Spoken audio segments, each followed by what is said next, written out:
Sanctus, Sanctus, Sanctus Dominus Deus Sabaoth. Bapak, Ibu, dan saudara-saudariku yang terkasih dalam Tuhan kita Yesus Kristus, salam sejahtera untuk kita semua. Berkat Allah yang Maha Kuasa senantiasa menyertai kita.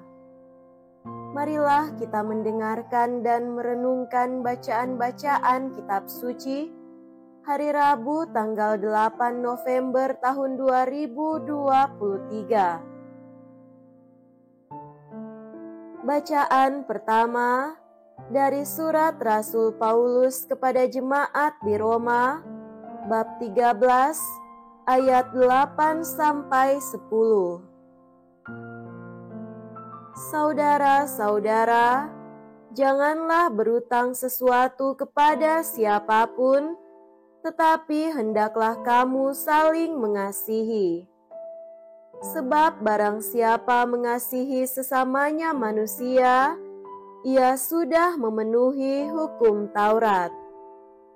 Karena firman berikut ini, jangan berzinah, jangan membunuh, jangan mencuri, jangan mengingini, serta segala firman lain manapun juga, sudah tersimpul dalam firman ini. Kasihilah sesamamu manusia seperti dirimu sendiri. Kasih tidak berbuat jahat terhadap sesama manusia. Karena itu, kasih itu kegenapan hukum Taurat. Demikianlah sabda Tuhan. Syukur kepada Allah.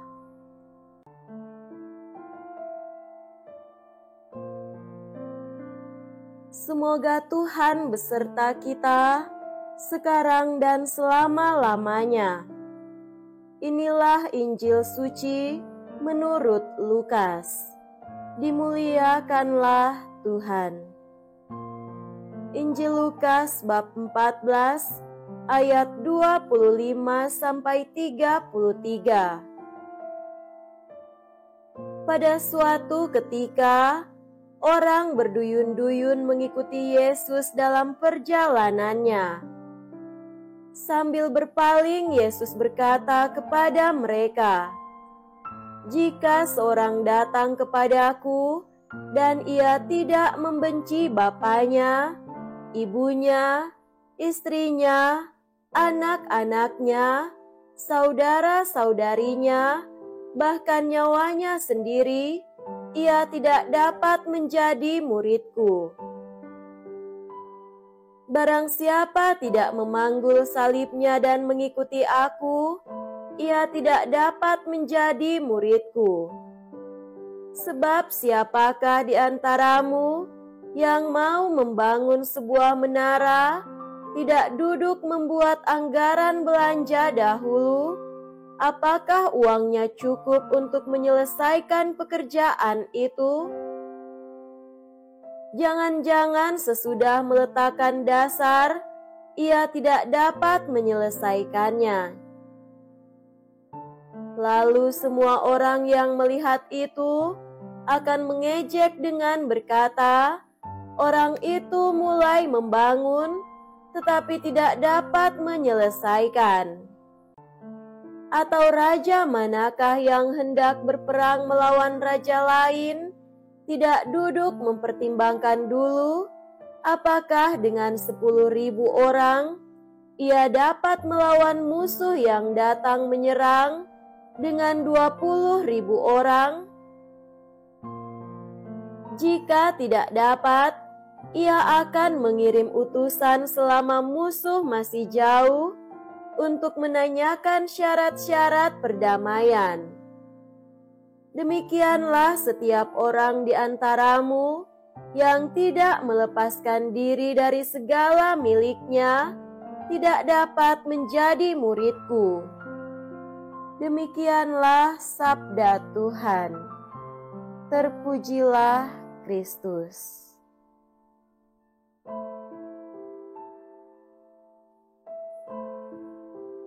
Saudara-saudariku yang terkasih dalam Tuhan kita Yesus Kristus, tema renungan kita pada hari ini adalah menaati hukum Yesus. Impian dan cita-cita merupakan daya hidup yang mengarahkan pada satu tujuan. Cita-cita dan impian harus real. Ada pepatah mengatakan, gantungkan cita-citamu setinggi langit. Ada pula yang mengatakan, bagaikan pungguk merindukan bulan. Jadi, apakah yang real itu? Apakah kalau petani tak boleh bermimpi menjadi dokter? Mungkin ada sedikit benarnya, tetapi sudah banyak dibuktikan bahwa kaum sederhana pun bisa menggapai cita-citanya sebagai dokter ataupun profesi lainnya. Kita juga telah melihat bukti bahwa seorang tukang mebel pun bisa jadi presiden. Memang ada juga yang sok pintar, banyak bicara yang tinggi-tinggi, meski belum tentu nyata hasilnya.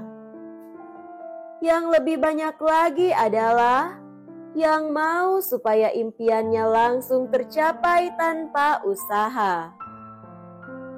Saudara-saudariku terkasih, bacaan hari ini berbicara tentang bagaimana menjadi murid Yesus.